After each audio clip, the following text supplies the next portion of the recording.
you know me, then you know I love eclipses, lunar eclipses, solar eclipses.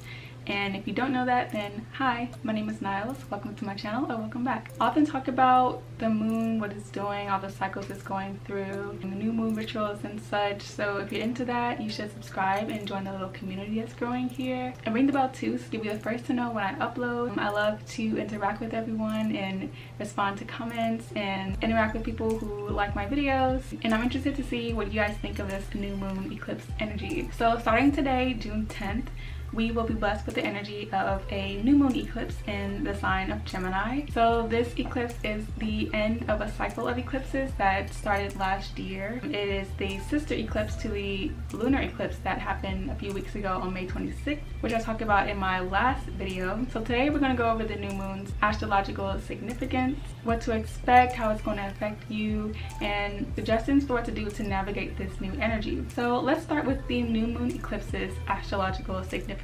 So a solar eclipse occurs when the Earth casts a shadow in the middle of the sun as the moon passes, which gives it a ring of fire around the moon. This eclipse is coming to us in the energy of Gemini, and Gemini is made up of two beings, one representing mortal and the other representing immortal.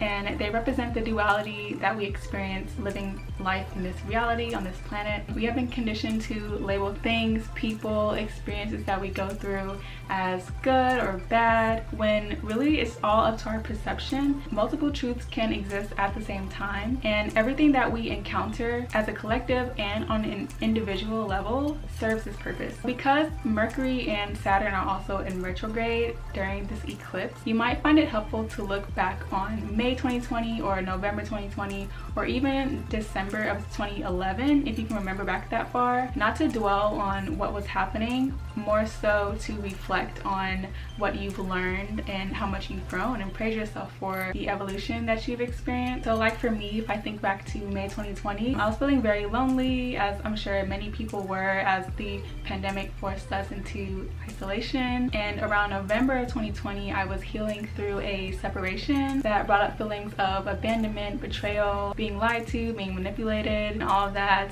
And I was forced to come to terms with the fact that my people-pleasing tendencies and my freeze and fawn trauma responses are extremely detrimental to my own happiness as well as my relationships with others. So what helped me during that time was choosing to surround myself with people who truly loved me unconditionally, who cared for me and loved me, and with their support, I reclaimed my power through vulnerability and self-validation. Using my experience as an example, if anything that comes up during this time triggers me and those feelings come back up, I can reflect on what helped in the past and lean into that in the present moment and embody the version of myself that exists now, because I grew from that pain and I now have the tools to handle these feelings better and elevate that way. Flexion is a key element to the energy of this eclipse. We are treading new ground. This present moment has never existed before, and the new moon presents an opportunity to plant new seeds, to let go of any patterns or behaviors